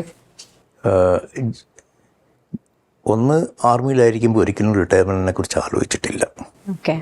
2, റിട്ടയർമെൻ്റ് ആയപ്പോഴേക്കും ഒരു വാക്യൂം, ഒന്നും ഇല്ലാതെ ആയ പോലൊരു ഫീലിംഗ്. യൂണിഫോം അഴിച്ചു വയ്ക്കുക എന്ന് പറഞ്ഞാൽ ഒരു വലിയ ബുദ്ധിമുട്ടുള്ള സംഗതിയാണ്. കാരണം അത് ഇട്ട് ശീലിച്ചു പോയി കഴിഞ്ഞാൽ പിന്നെ യൂണിഫോം അഴിച്ചു വയ്ക്കാൻ വലിയ പാടാണ്. പിന്നെ അത് ആ ഒരു ആർമിയുടെ അല്ലാതായി തീർന്നു എന്നുള്ള അത് വേദനാജനകമാണ്. പക്ഷേ എന്നെ സംബന്ധിച്ചിടത്തോളം എനിക്കങ്ങനെ ഒരു ബ്രേക്ക് വന്നിട്ടില്ല, ശരിക്കും ഒരു റിട്ടയർമെൻറ്റ് ലൈഫ് വന്നിട്ടില്ല. ഞാൻ 2009 ജനുവരി 31-നാണ് റിട്ടയർ ചെയ്യുന്നത്. ഞാൻ എൻ്റെ സെക്കൻഡ് കരിയറിലേക്ക് ജോയിൻ ചെയ്യുന്നത് 2 ഫെബ്രുവരിക്കാണ് 2009 തന്നെ. എന്ന് വെച്ചാൽ 31 ചെന്നൈയിൽ വെച്ചാണ് റിട്ടയർ ചെയ്യുന്നത്. അടുത്ത ദിവസം കൊച്ചിയിലെത്തുകയും ഇൻഡോ അമേരിക്കൻ ഹോസ്പിറ്റൽ എന്ന് പറഞ്ഞ വൈക്കത്തുള്ള ഹോസ്പിറ്റലിൻ്റെ MD-യും CEO ആയിട്ട് ചുമതലയേൽക്കുകയും ചെയ്തു. അപ്പം ഞാൻ സത്യം പറഞ്ഞാൽ റിട്ടയർമെൻ്റ് എന്നൊരു സംഗതി ഇതുവരെ അനുഭവിച്ചിട്ടില്ല. ഇപ്പോഴും വർക്ക് ചെയ്തുകൊണ്ടിരിക്കുകയാണ്. മരണം വരെ വർക്ക് ചെയ്തുകൊണ്ടിരിക്കണം എന്നാണ് എൻ്റെ ആഗ്രഹം. ആ യൂണിഫോം എല്ലാം ഇപ്പോഴും മൗണ്ട് ചെയ്ത് വെച്ചിട്ടുണ്ട് അവിടെ വീട്ടില്, കൊച്ചിയില്. ഇപ്പൊ സാറ് SUT ഹോസ്പിറ്റലിന്റെ CEO ആണ്. അപ്പം ഞാൻ ചോദിക്കുന്ന ഒരു ആർമി ഓഫീസറിൽ നിന്നും ഇപ്പൊ ഒരു CEO എന്ന് പറയുമ്പോഴത്തേനും ഇപ്പോഴല്ല, ഇപ്പൊ പറഞ്ഞു പ്രൊഫഷൻ 2ാമത് അടുത്ത ദിവസം തന്നെ ജോയിൻ ചെയ്തെന്ന് പറഞ്ഞു. അപ്പൊ ആ ഒരു ചേഞ്ച് സാറിന് പൊരുത്തപ്പെടാൻ പറ്റുന്നതായിരുന്നോ? കാരണം അതിന് മുന്നേ വരെ ചെയ്തുകൊണ്ടിരുന്ന ഒരു പ്രൊഫഷൻ എൻറ്റയർലി ഡിഫറെന്റ് ആണ്. CEO എന്ന് പറയുമ്പോൾ വേറെ ഒരു റെസ്പോൺസിബിലിറ്റി ആയിരിക്കും. അപ്പൊ ആ ഒരു ചേഞ്ച് എങ്ങനെയാണ് സാറിന് ഫീൽ ചെയ്തത്? ആക്ച്വലി ഇതൊരു പാഷനായിരുന്നു, CEOയുടെ ഈ ഹോസ്പിറ്റൽ ഹെൽത്ത് കെയർ. അത് ഞാൻ ആദ്യം ഒരു തീരുമാനം എടുത്തത്, യൂണിഫോം അഴിച്ചു വെച്ചതിന് ശേഷം എടുത്ത തീരുമാനം, ഇനി ഞാൻ ആർമിയെക്കുറിച്ച് മറക്കും എന്നുള്ളതാണ്. ഇപ്പോൾ ഒരു ആർമി ഓഫീസർ ആയിരുന്നു, അല്ലെങ്കിൽ ഇന്ന പ്രിവിലേജസ് ഒക്കെ ഉണ്ടായിരുന്നു എന്നൊക്കെ ഉള്ളത് മറന്നിട്ട് ആണ് ഞാൻ പുതിയ ജോലിയിൽ പ്രവേശിക്കുന്നത്. ഒരു coming down to mother earth എന്ന് വേണമെങ്കിൽ പറയാം. അപ്പോൾ ഞാൻ എന്നും ഒരു സാധാരണക്കാരനായിരുന്നു. അപ്പോൾ ഒരു സാധാരണക്കാരനായിട്ട് വൈക്കത്ത് കേട്ടിട്ടുണ്ടോയെന്ന് അറിയില്ല, ചെമ്മനാഗിരി എന്ന് പറയുന്ന ഒരു ഗ്രാമത്തിലാണ് ഇൻഡോ അമേരിക്കൻ ഹോസ്പിറ്റൽ ഉള്ളത്. അപ്പോൾ അത് വളരെ ഒരു ഉള്ളിലേക്കുള്ളൊരു ഗ്രാമമാണ്. എനിക്ക് ഗ്രാമങ്ങളോട് പണ്ടേ ഒരു പ്രത്യേക താല്പര്യമുണ്ട്. അപ്പോൾ ചെമ്മനാഗിരിയിൽ വന്നപ്പോൾ എനിക്കത് വളരെ ഒരു സന്തോഷകരമായ അനുഭവമായിരുന്നു. അപ്പോൾ അവിടെ ഈ വൈക്കം ചേർത്തലയും വേമ്പനാട്ട് കായലിനാൽ 2 ഭാഗമാക്കി കിടക്കുന്ന 2 സ്ഥലങ്ങളാണ്. അപ്പോൾ വേമ്പനാട്ട് കായൽ ഉണ്ടായിരുന്നെങ്കിൽ ഇല്ലായിരുന്നെങ്കിൽ വൈക്കവും ചേർത്തലയും ഒന്നായിരുന്നേനെ. അപ്പോൾ അതേ ഭൂപ്രകൃതി, അതേ ആൾക്കാർ, അതേ പെരുമാറ്റ രീതികൾ, അപ്പോൾ അതിലേക്ക് തിരിച്ചു വന്നതിൻ്റെതായിട്ടൊരു സന്തോഷം ഉണ്ടായിരുന്നു. പിന്നെ എനിക്കറിയാത്ത കാര്യങ്ങൾ പഠിക്കണമെന്നുണ്ടായിരുന്നു. ഓക്കെ. ഞാൻ ആർമിയുമായിട്ട് യാതൊരു ബന്ധവുമില്ലാത്ത ഏരിയയാണ് ഹെൽത്ത് കെയർ. പക്ഷേ കുറേ പ്രിൻസിപ്പിൾസ് ഒന്ന് തന്നെയാണ്. സർവീസാണ് രണ്ടിലും ഏറ്റവും കൂടുതൽ വരുന്നത്. അപ്പോൾ പിന്നെ ഞാൻ ചെയ്തിട്ടുള്ളത് എങ്ങനെയാണെന്ന് വെച്ചാൽ, ഈ എവിടെയൊക്കെ കോൺഫിഡൻസ് ഉണ്ടോ അവിടെയൊക്കെ ആ കോൺഫിഡൻസിനൊക്കെ പോയി എന്താണ് ശരിയായിട്ടുള്ള ഹെൽത്ത് കെയറിൽ എന്തൊക്കെയാണ് മാറ്റങ്ങൾ വരുത്തേണ്ടത്, എന്തൊക്കെ ചെയ്യണം എന്നൊക്കെ ഉള്ളൊരു അറിവ് നേടാനുള്ള ശ്രമമായിരുന്നു ആദ്യത്തെ 1-2 കൊല്ലം. അപ്പോൾ അത് വളരെ പ്രയോജനകരമായിരുന്നു. പിന്നെ അങ്ങോട്ട് എവിടെയൊക്കെയാണ് മാറ്റങ്ങൾ സൃഷ്ടിക്കാൻ സാധിക്കുക, എവിടെയൊക്കെയാണ് നഷ്ടങ്ങളില്ലാതെ വരുത്താൻ സാധിക്കുക, എവിടെയൊക്കെയാണ് നമ്മുടെ പ്രവൃത്തി കൊണ്ട് നാട്ടുകാർക്ക് ഗുണമുണ്ടാക്കാൻ പറ്റുന്നുള്ളതായിരുന്നു എപ്പോഴും ആലോചിച്ചുകൊണ്ടിരുന്നത്. അപ്പോൾ അതുകൊണ്ട് തന്നെ ചെമ്മനാഗിരിയിൽ ആയിരുന്നപ്പോൾ അവിടെ ഒരു വിമൻസ് സെൽഫ് ഹെൽപ്പ് ഗ്രൂപ്പ് സ്ഥാപിക്കാൻ സാധിച്ചു. 1000-ഓളം മെമ്പേഴ്സ് ഉണ്ടായിരുന്നു. അവർക്ക് വളരെയധികം കാര്യങ്ങൾ ചെയ്തു കൊടുക്കാൻ സാധിച്ചു. ഇത് ജോലിയുടെ ഭാഗമായിട്ടല്ല, അല്ലാതെയുള്ളൊരു സോഷ്യൽ വെൽഫെയർ ആക്ടിവിറ്റീസ് ആയിരുന്നു. പിന്നെ ഒരു BCF എന്ന് പറഞ്ഞാൽ Bahulain charitable foundation. Doctor Bahulain എന്ന് പറഞ്ഞാൽ അമേരിക്കയിലുള്ള ഒരു ന്യൂറോ സർജൻ്റെ ആയിരുന്നു ഈ ഹോസ്പിറ്റൽ. ഇപ്പോൾ ബാഹുലൈൻ ചാരിറ്റബിൾ ഫൗണ്ടേഷൻ്റെ ഭാഗമായിട്ട് ഒരു യൂത്ത് വിങ് സ്ഥാപിച്ചിരുന്നു. ഹോസ്പിറ്റലുമായിട്ട് ബന്ധപ്പെട്ടിട്ടല്ല, പുറത്ത്. അപ്പോൾ അവർക്ക് ക്രിക്കറ്റ് കളിക്കാനും ബാക്കിയുള്ള കളികളിൽ ഏർപ്പെടാനും, പിന്നെ ലൈബ്രറി ഒരെണ്ണം അവിടെ തുടങ്ങി വെച്ചിരുന്നു. ഇപ്പോൾ ഇവർക്കൊന്ന് വായിക്കാനും, അതുപോലെ ഈ കോമ്പറ്റേറ്റീവ് എക്സാംസിനൊക്കെ കുട്ടികളെ പ്രിപ്പയർ ചെയ്യാനും, സൈനിക് സ്കൂളിനും NDAയ്ക്കും അതുപോലെ ബാക്കിയുള്ള ഈ PSC എക്സാംസിനുമൊക്കെ ഒരു കുട്ടികളെ പ്രിപ്പയർ ചെയ്യുന്നൊരു ഏർപ്പാട് കൂടെ ഞങ്ങൾ തുടങ്ങി വെച്ചിരുന്നു. അപ്പം അത് എൻ്റെ ഒരു കാഴ്ചപ്പാട്, ഈ സൊസൈറ്റിയിൽ നിന്ന് ഞാൻ വളരെയധികം നേടിയിട്ടുണ്ട്. ഞാൻ ആവശ്യപ്പെടാതെ തന്നെ സൊസൈറ്റി എനിക്ക് വളരെയധികം കാര്യങ്ങൾ ചെയ്തു തന്നിട്ടുണ്ട്. അപ്പോൾ അതിന് തിരിച്ച് giving back to the society എന്നുള്ളൊരു തീമിലായിരുന്നു ഞാൻ അന്നും ഇന്നും വർക്ക് ചെയ്തിട്ടുള്ളത്. സാർ സർവീസിലുണ്ടായിരുന്നപ്പം നടന്നിട്ടുള്ള ഏതെങ്കിലും ഒരു കോർ മെമ്മറി ഉണ്ടായിരിക്കുമല്ലോ, ഒരു പോസിറ്റീവായിട്ടുള്ള ഒരു കാര്യം, അല്ലെങ്കിൽ എപ്പോഴും സാറിൻ്റെ മെമ്മറിയിലുള്ള ഒരു നല്ലൊരു കാര്യം ഓർത്തെടുക്കാൻ പറഞ്ഞാൽ ഏതായിരിക്കും സാർ ഷെയർ ചെയ്യുക? അത് ഞാൻ നേരത്തെ പറഞ്ഞു, ജമ്മു ആൻഡ് കാശ്മീരിൽ ഞാൻ 2 പ്രത്യേകതകൾ ഞാൻ പറഞ്ഞു എന്നെ സംബന്ധിച്ചിടത്തോളം. ഒന്ന്, ഞാൻ ചെല്ലുന്നിടത്ത് കുറച്ച് കഴിയുമ്പോൾ പ്രശ്നം ഉണ്ടാവുന്നത്. രണ്ടാമത്തത്, അവിടുത്തെ തദ്ദേശീയരുമായിട്ട് ഒരു നല്ല ബന്ധം എപ്പോഴും വയ്ക്കാൻ എനിക്ക് സാധിച്ചിരുന്നു. ഇത് ഞാൻ ഉണ്ടായിരുന്നത് തങ്താർ എന്ന് പറഞ്ഞൊരു സ്ഥലമാണ്. അപ്പോൾ തങ്താർ എന്ന് പറഞ്ഞാൽ എൻ്റെ പ്രത്യേകത എന്താണെന്ന് വെച്ചാൽ, ഏറ്റവും നോർത്ത് ഈസ്റ്റ് കോർണർ ശ്രീനഗറിൽ നിന്ന്, ശ്രീനഗർ നിങ്ങളെല്ലാവരും കേട്ടിട്ടുണ്ടാവും, 170 കിലോമീറ്റർ ദൂരെ ഒരു ഓണംകേറാമൂല. അവിടെ ഓണം ഇല്ലെങ്കിലും ഒരു ഓണംകേറാമൂലയാണ്.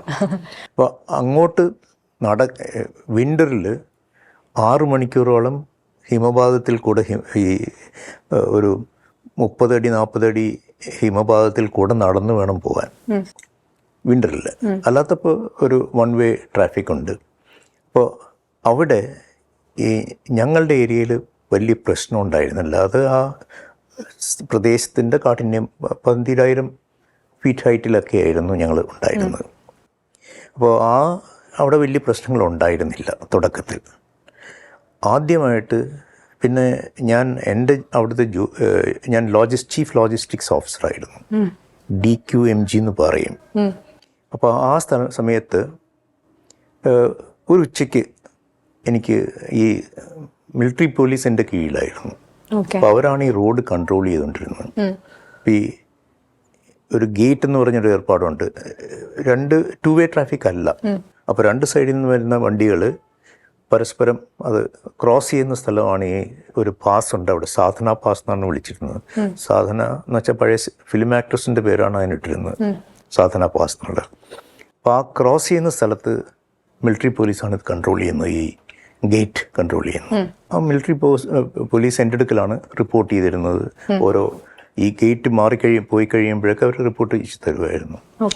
അപ്പോൾ ഒരു ദിവസം വിളിച്ച് എന്നോട് പറയുകയാണ്, ഇവിടെ 4 ടെററിസ്റ്റിനെ ഞങ്ങൾ പിടികൂടിയിട്ടുണ്ട്, സാറൊന്നും ഇങ്ങോട്ട് വരണം എന്ന് പറഞ്ഞു. അപ്പോൾ ഒരു 25 കിലോമീറ്റർ യാത്ര ചെയ്താലേ ഇവിടെ എത്താൻ പറ്റുള്ളൂ. അപ്പോൾ ഞാൻ ഉടനെ ജീപ്പ് എടുത്ത് അങ്ങോട്ട് യാത്ര പുറപ്പെട്ടു. അവിടെ എത്തിയപ്പോൾ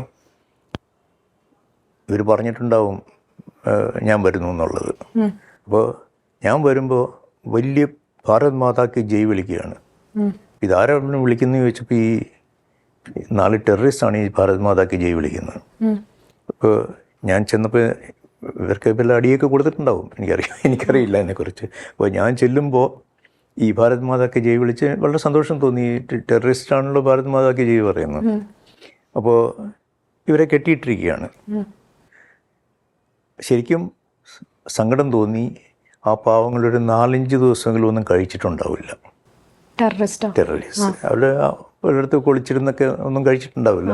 അപ്പം ഞാൻ ആദ്യം ചെയ്ത് ഇവരെ കെട്ടഴിക്കാൻ പറഞ്ഞു, എന്നിട്ട് ഭക്ഷണം കൊടുക്കാൻ പറഞ്ഞു. ആ ഭക്ഷണം കഴിച്ച ആ എന്താ വിശപ്പ് മാറിയ അവരുടെ ആ ഒരു നോട്ടം, അത് ഇന്നുവരെ മറക്കാൻ കഴിഞ്ഞിട്ടില്ല.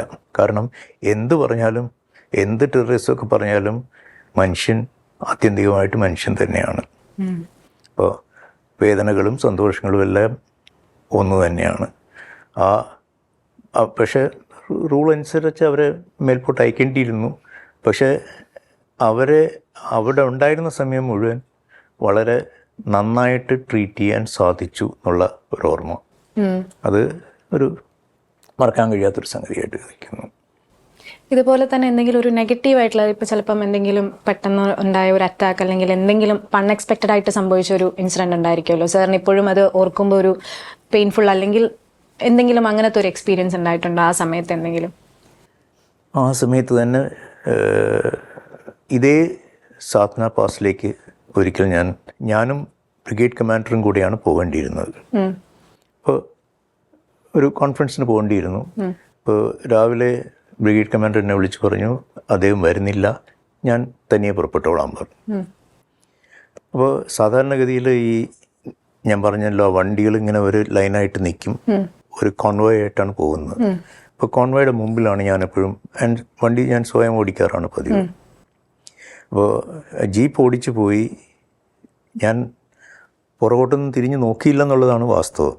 ഞാൻ ഈ നടുക്കുള്ള CMP പോസ്റ്റിലെത്തുമ്പോൾ ഈ പട്ടാളക്കാർ വളരെ പരവശരായിട്ട് ഓടി വരികയാണ് എന്നെ കണ്ടിട്ട്. അവർക്ക് ഭയങ്കര സന്തോഷം സഹിക്കാൻ പറ്റുന്നില്ല. ഒരു സാബ് സാബ് സാബ് എന്ന് പറഞ്ഞപ്പോൾ ഞാൻ പറഞ്ഞു എന്ത് പറ്റി പറഞ്ഞാൽ പുറകിൽ വണ്ടികളൊന്നും വരുന്നില്ല, എൻ്റെ വണ്ടി ഒരു ബ്ലാസ്റ്റിൽ പെട്ടു എന്നാണ് ഇവർ വിചാരിച്ചത്. അപ്പോൾ പുറകെ വന്ന വണ്ടി ഇതിലൊരു IED ഉണ്ടായിരുന്നു. അപ്പോൾ ബ്ലാസ്റ്റ് നടന്നിരുന്നു, പക്ഷെ ഞാൻ അറിഞ്ഞില്ല. ഞാനിവിടെ എത്തി. പിന്നെ അപ്പോഴേക്കും മറ്റേ അപ്പുറത്തുനിന്ന് വരുന്ന വണ്ടികൾ വന്നിരുന്നു. ആ കൂട്ടത്തിൽ എൻജിനീയേഴ്സിൻ്റെ CEO ഉണ്ടായിരുന്നു. അപ്പോൾ ഞങ്ങൾ തിരിച്ചു പോയി. അപ്പോൾ ഒരു 10-15 കിലോമീറ്റർ ചെല്ലുമ്പോൾ ഈ ബ്ലാസ്റ്റ് ചെയ്ത വണ്ടിയിലും ഭാഗ്യത്തിന് ഡ്രൈവർക്കൊന്നും പറ്റിയിരുന്നില്ല, ഉണ്ടായിരുന്ന ആൾക്കാർക്കൊന്നും പറ്റിയിരുന്നില്ല. പുറകിലത്തെ ഭാഗം പൊളിഞ്ഞു പോയിരുന്നു. അപ്പോൾ ഞങ്ങളിത് ട്രേസ് ചെയ്ത് നോക്കിയ മൈനുകളെല്ലാം ഞങ്ങൾ റിക്കവർ ചെയ്തു അപ്പം തന്നെ. ഏറ്റവും അതിശയകരമായിട്ട് ഈ ആയുസിൻ്റെ ബലം കൊണ്ട് മാത്രം എൻ്റെ ജീപ്പ് അവർ വെച്ചിരുന്ന മൈനുകളിലെല്ലാം കയറിക്കൊണ്ടാണ് പോയിരുന്നത്. പക്ഷെ അതെന്തുകൊണ്ട് പൊട്ടിയില്ല എന്നുള്ളത് എനിക്കറിയില്ല. അവിടെയാണ് ഈ ആയുസിൻ്റെ ബലം എന്ന് പറയുന്നത്. അപ്പോൾ അവർ ചെയ്തിരുന്നത് കമാൻഡറിനെയും എന്നെയും ഒരുമിച്ച് വകവരുത്താൻ വേണ്ടിയാണ് ഇത് ചെയ്തിരുന്നത്.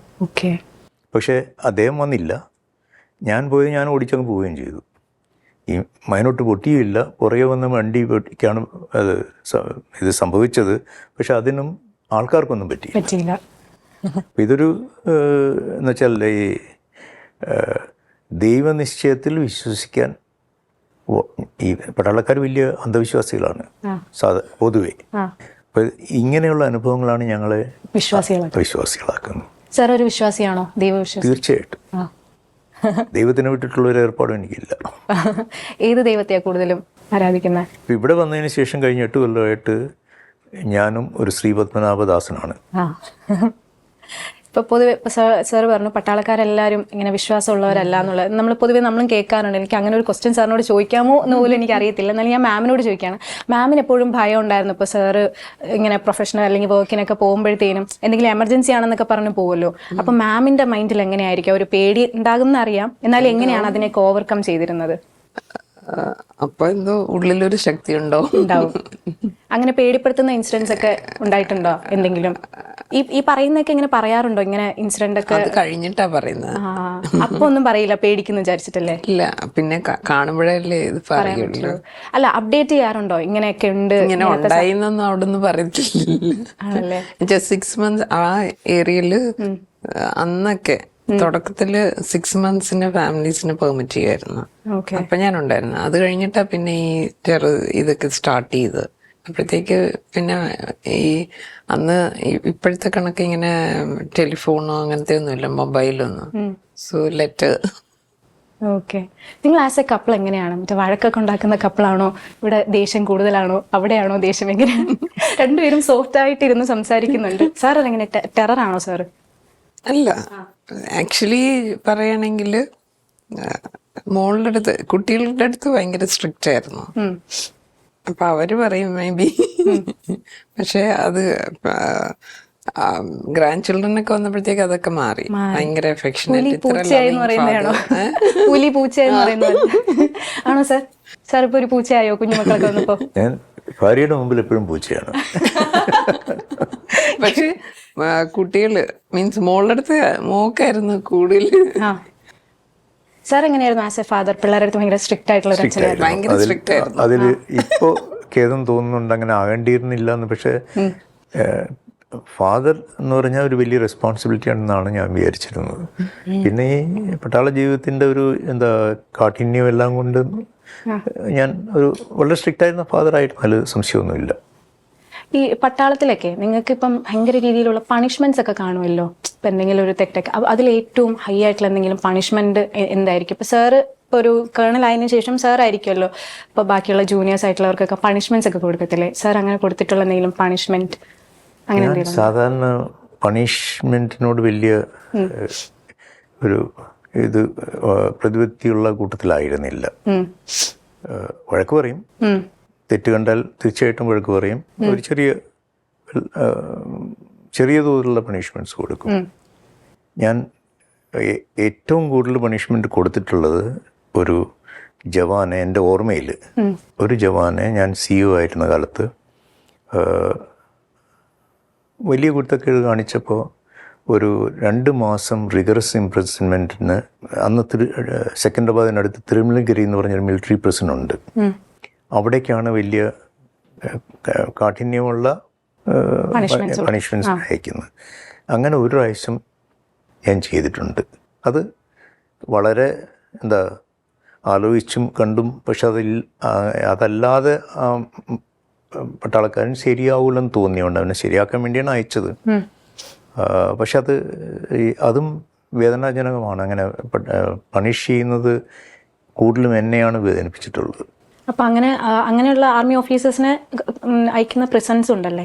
ആർമി ഓഫീസേഴ്സിനല്ല, പട്ടാളക്കാരെ അയക്കുന്ന പ്രിസൺസ് ഉണ്ട്. അതൊക്കെ വളരെ വലിയ പ്രൊസീജിയേഴ്സാണ്. അത് ഏതാണ്ട് കോർട്ട് മാർഷലിന് തുല്യമായിട്ടുള്ള സമറി കോർട്ട് മാർഷൽ എന്ന് പറയും. ആ സമറി കോർട്ട് മാർഷൽ കഴിഞ്ഞിട്ടേ അങ്ങനത്തെ പണിഷ്മെന്റ് കൊടുക്കാൻ പറ്റുള്ളൂ. എന്നുവെച്ചാൽ ഉറപ്പുവരുത്തിയതിന് ശേഷം വേറെ മാർഗങ്ങളൊന്നും ഫലിക്കുന്നില്ല എന്ന് കാണുമ്പോഴാണ് അങ്ങനെ. അതൊരു എക്സ്ട്രീം സ്റ്റെപ്പാണ്. അങ്ങനെ വളരെ കുറച്ചേ സംഭവിക്കാറുള്ളൂ സാധാരണഗതിയിൽ. പക്ഷേ അത് എൻ്റെ കമാൻഡ് സമയത്ത് റെജിമെൻറ്റ് കമാൻഡ് ചെയ്തുകൊണ്ടിരുന്നപ്പോൾ അങ്ങനെ വന്നിട്ടുണ്ട്.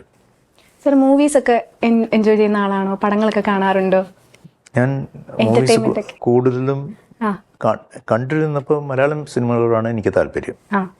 ഹിന്ദി കുറച്ചും കൂടെ കാണും, ഇംഗ്ലീഷ് ഞാൻ കാണാറില്ല. ഫേവറേറ്റ് നടൻ ആരാ സാറിൻ്റെ മലയാളത്തിൽ ഇപ്പോൾ പറയണമെന്നുണ്ടെങ്കിൽ? എൻ്റെ ഫേവറേറ്റ് ബിജു മേനോനാണ്. ബിജു മേനോൻ, വാവ്. ഓക്കെ. ഈ പട്ടാളം പടങ്ങളൊക്കെയാണോ, അങ്ങനത്തെ പടങ്ങളൊക്കെ കാണാറുണ്ട്? ഇപ്പോൾ ഹിന്ദിയിലൊക്കെ ആണെങ്കിലും ഇപ്പോൾ റീസെൻ്റ്ലി ദുരന്തർ എന്ന് പറഞ്ഞ പടമൊക്കെ ഇറങ്ങിയില്ലേ? കണ്ടില്ല. അപ്പോൾ ആ മൂവിയിലെ അതിലിങ്ങനെ ഈ സ്പൈ ആയിട്ടുള്ള, അതായത് ഇന്ത്യയിൽ നിന്നുള്ള സ്പൈ ആയിട്ടുള്ള ആൾക്കാരൊക്കെ പോകുന്ന അങ്ങനത്തെയൊക്കെ എന്തെങ്കിലും ഇതൊക്കെ ഉണ്ടോ സാറിന് ഓർമ്മയുണ്ടോ? എന്തെങ്കിലും ഈ സ്പൈ ആയിട്ട് പോകുന്ന ആൾക്കാർ, അതിൽ അവരുടെ ലൈഫൊക്കെ ഭയങ്കര ക്രൂവലായിട്ട് കാണിക്കുന്നുണ്ട് ഈ മൂവിയിൽ. അപ്പം അങ്ങനെയാണോ ശരിക്കും? എങ്ങനെയാണ് ഈ സ്പൈ ആയിട്ടുള്ള ഇന്ത്യൻ ഏജൻസിൻ്റെ ഒക്കെ ലൈഫ് എന്ന് പറയുന്നത്? അത് വളരെ ബുദ്ധിമുട്ടുള്ളതായിരിക്കും. പിന്നെ അതിന് സ്പെഷ്യൽ ട്രെയിനിങ് ഉണ്ട്. അപ്പം അതിന് ആയിട്ട് ഒരു സ്പെഷ്യൽ ട്രെയിനിങ് ഉണ്ട്. ആ ട്രെയിനിങ്ങിൽ ആ ആസ്പെക്റ്റിൽ പ്രാവീണ്യം നേടിയവർക്കേ അതിൽ പോകാൻ പറ്റുള്ളൂ. എല്ലാവർക്കും അങ്ങനെ പോകാനൊന്നും പറ്റില്ല. ഇപ്പോൾ അത് ഒരു മിലിറ്ററി ഇൻ്റലിജൻസ് കോറുണ്ട്. ആ കോറിൽ ഉള്ളവർക്കാണ് ഈ വക അസൈൻമെൻറ്റ്സ് കിട്ടുക. ഞാൻ എൻ്റെ കമാൻഡ് ടെന്യൂർ കഴിഞ്ഞിട്ട് ആസ് എ കേണൽ ഡൽഹിയിൽ വന്നപ്പോൾ ഞാൻ മിലിറ്ററി ഇൻ്റലിജൻസിൻ്റെ ഡയറക്ടർ ഓഫ് ഫോറിൻ ഡിവിഷൻ ആയിരുന്നു. ഓക്കെ.